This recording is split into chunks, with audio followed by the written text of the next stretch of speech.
ስለ ልጄ ሙሉ ታሪኩን የማትነግረኝ ከሆነ ለፍርዬ ህይወት ያንተ ልጅ እንደሆነች እነግራትና የልጄ ገዳይ እንድትሆን የምትፈልግ ከሆነ ፍርዬ ይህንን በሰማይ ሰዓት ልጅህን እንደምትገላት ምንም አይነት እንዳትጠራጠር የፍርዬን ባህሪ ታውቀዋለህ በማለት እንግዲህ የሮቤል አባት ይህን እየጠየቀው ይገኛል። ሰላም ውድ ፋሚሊዎቼ፣ ቀጣዩን ክፍል ይዤ ቀርብ ያለው እስከ መጨረሻ ተከታተሉት። በባለፈው ክፍል ማርታ እንግዲህ አንድ ልጅህ ያለች እሷ ብቻ ናት፣ እሷን ይቅርታ መጠየቅ አለብህ፣ ማዘንም የለብህም ብላ ትለዋለች። አንቺ እውነት እኔ በራይል ህይወትን እንድተካ ትፈልገሽ ነው ወይ በዚች በጥቂት ቀን ብሎ ሲጠይቃትም አንተ ማዘን አይገባህም፣ ስለዚህ ልጅህን ይቅርታ ጠይቀህ ከልጅ ጋር ሁን በማለትም እንግዲህ እየተነጋገሩና እየተቆጣችው ነበረ። ሆኖም እሺ በቃ አንቺ ካልሽኝ ይቅርታ እጠይቃታለሁ በማለት እያለ ነበር ክፍሉ የተጠናቀቀው። ሆኖም እንግዲህ በሀሳቡ እጅግ ያስባል። ህይወት ይቅርታ እንደምታደርግለት ካሰበ በኋላ ራሄልም ምን መሆን ታስቢ ነበር ብላ ስትላት እኔ እንደ አባቴ መሆን አስባለሁ ትላታለች። እንግዲህ ያንን ነገር በምትልም አንቺስ ብላ ስትጠይቃት እሷ እኔ የሴት ቤት ቡና ቤት መሆን እፈልጋለሁ በማለትም ትመልስላታለች። እሷም እንዴት ይሄንን አልሽ? ይሄ እኮ ጥሩ ስራ አይደለም። አይ ልጅ ሆኜ ሳለው የተከራየንበት ቤት እንደዛ ዘንጠው ሳያቸው ጥሩ ሙያ ይመስለኝ ነበረ፣ ለዛ ነው በማለትም እንግዲህ እየተሳሳቁ ካሰበበት ይባንናሉ። ሆኖም እንግዲህ እጅግ በመናደድ ወደ ቤት ይሄዳል። ቤትም ተቀምጦ ባለበት እንግዲህ ህይወትም እሷ ፊት ለፊት ስለተቀመጠ ሶፋው ካልተመቸ ቦታውን መቀየር ትችላለህ በማለትም ትለዋለች። በዚህኑ ሰዓት ፍርዬ እንዴት ነው ሶፋው የማይመቸው? ሶፋው ይቀያየራል ወይ በማለት ትስቅባታለች። እሷም አይ ፊት ለፊቱ ያለው ነገር ካልተመቸው እኮ ያው መቀመጫውም አይመችም በማለትም ሲል ራይልም ወንድሜ እዚህ ቤት ማርታም ወንድሜ እዚህ ቤት የማይመቸው ነገር የለም በማለትም ትመልስላታለች። እሷም በዛ ሰዓት እንደዚህ አይነት መልስ ስትመልስላት ነው እንዴ በማለትም እንግዲህ ከመለሰችለትም በኋላ እንግዲህ እየተቀላለዱና እየተጫወቱ ነበረ። ሆኖም እንግዲህ እንደዛውም ስትለው ወንድሜ የሚጠላ ሰው የለም በማለት ስትመልስ እሱም ፈገግ በማለት ይመልሳል። እንግዲህ አሁን ላይ እጅግ በጣም እየተጨነቀ ነው ያለው። እንዴት አድርጎ ህይወትን አሳልፎ ይሰጣታል? ህይወትን እንግዲህ አንድ የራሱ ልጅ ናት። ከዚህም በኋላም ደግሞ ፍርዬ መውለድ እንደማትችልና ይነጋገራሉ ማለት ነው።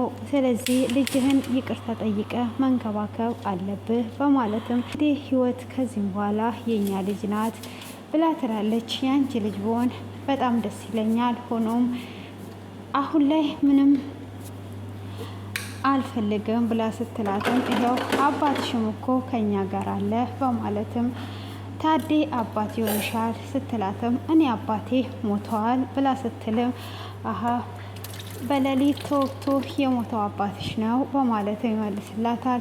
እንግዲህ እሷ በዛን ሰዓት ያለችው እራሱኑ ነበረ። ሆኖም ታዴም ይሄንን መልስ ስትመልስለት አባቴ ሞተዋል፣ እኔ ሌላ አባት አልፈልግም በማለትም ምላሿን ትመልስላቸዋለች።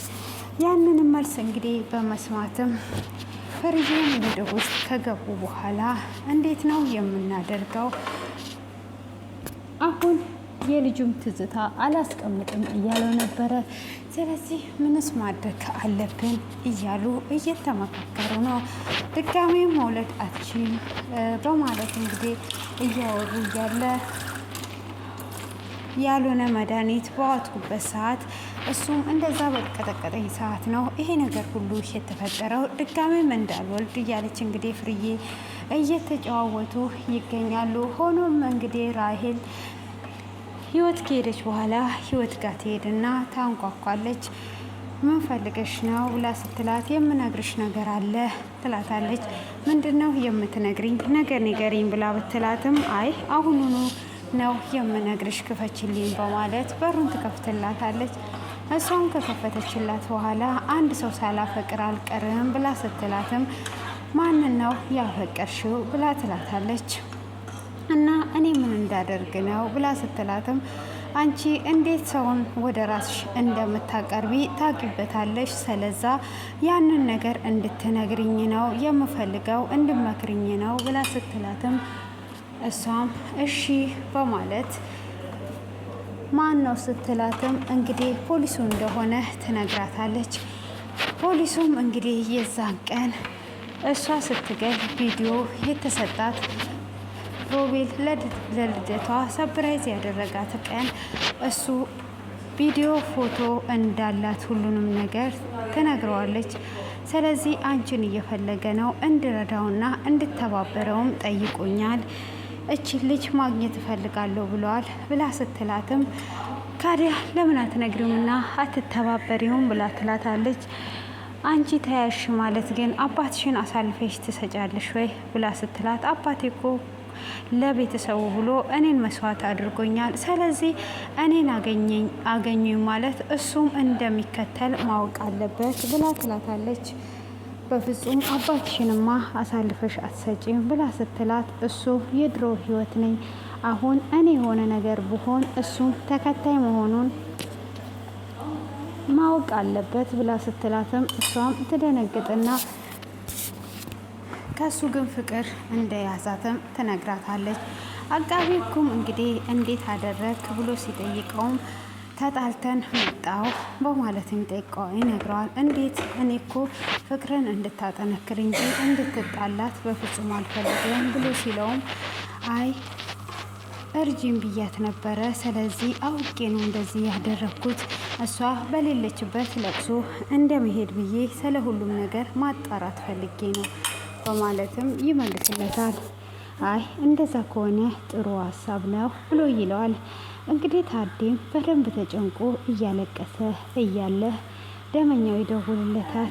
እሱም የታለ የሰውየውን ሙሉ መረጃ ስጠኝ ብዬ አልነበር ወይ ብሎ ሲለውም የሰውየውን ሙሉ መረጃ ስሙን እየፈለግኩኝ ነው እልክልሃለሁ ብዬ ነበር ብሎ ሲል እንዴ አንተ ልጅቷን ለማግኘት 3 ቀን 4 ቀን የእሱን ስም ለማግኘት እንደዚህ ምንድን ነው እሱ በማለትም ይጠይቀዋል። የሰውየውንም ስም ፈጥሮ ይነግረዋል። እሱም ልጅቷንም አድራሻዋን ሁሉን ነገር እንደሚልክለትም ይነግረዋል።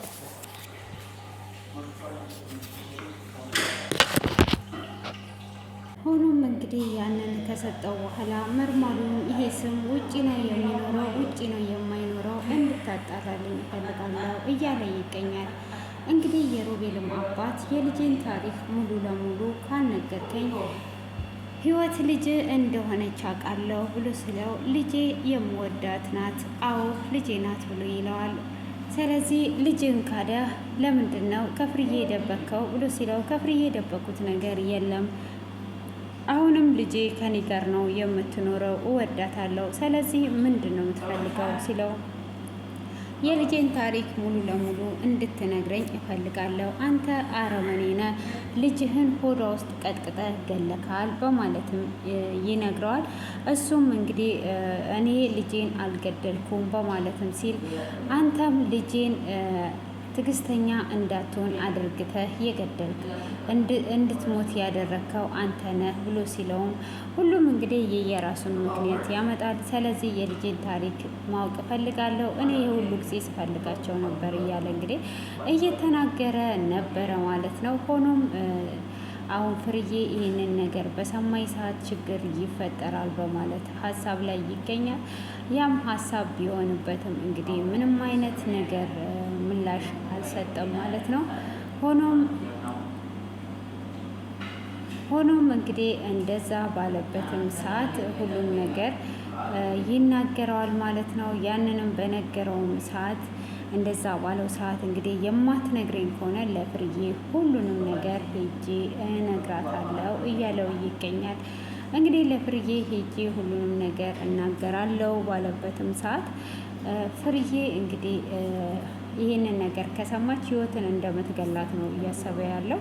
እንግዲህ ፍርዬ እኩል ናቸው። እሷም ብዙ አመታት ተደብቀዋለች፣ እሱም ብዙ አመታት ደብቋታል። እንግዲህ እንዴት እንደሚሆን በሂደት አብረን የምናየው ይሆናል ማለት ነው። ታዲስ አሳልፎ የራሔልን ታሪክ ይነግረዋል ወይስ እንዴት ያደርጋል የሚለውን እንግዲህ እያየን የምንሄደው ይሆናል። ለዛሬ ይሄንን ይመስላል ማለት ነው። እንግዲህ ተፎካክረው ተለያይተዋል። እያንዳንዱን የማመጣላችሁና የማቀርብላችሁ ይሆናል። ለዛሬ የተዘጋጀው ይሄ ቢሆንም ማለት ነው እና ቀጣዩን ደግሞ ይዤላችሁ ስለምመጣ ለዚህ ቤት አዲስ የሆናችሁ እና ህይወትም ደግሞ በአባቷ ላይ እንደዚህ መጨከኗ ትክክል ናት ወይስ ትክክል አይደለችም? እንግዲህ አባትየው ብዙ ነገር አድርጓታል እና ያንን ይቅርታ ማድረግ አለባት ወይስ እንዴት ማለት መሆን አለበት የሚለው ነው። እናንተ ደግሞ ሀሳባችሁን ኮሜንት ላይ እያስቀመጣችሁ እንድትቆዩኝ ስል በትህትና እጠይቃለሁኝ። ስለነበረን ቆይታ ከልብ እያመሰገንኩኝ ያበረታታችሁኝም ስለሆነ ከልብ እያመሰገንኩኝ ከወዲሁ ለያያችኋለሁ። እንግዲህ ፋሲካ እንዴት ይዟቸዋል? እንግዲህ ዛሬ ሐሙስ ነው። እንግዲህ ነገ ኢየሱስ ክርስቶስን የምናስብበት ቀን ነው። እግዚአብሔር አምላክ እንግዲህ እኛ እንድንኖር ራሱን ዝቅ አድርጎ እኛ እንደዚህ ተደላድለን እንድንኖር ራሱን መስዋዕት ያደረገልን ቀን ናትና እንግዲህ ይህችን ቀን መታሰቢያ በማድረግ ሁላችንም እንጸልይ እላችኋለሁኝ። መልካም ቀን፣ ተባረኩልኝ። ባይ ባይ።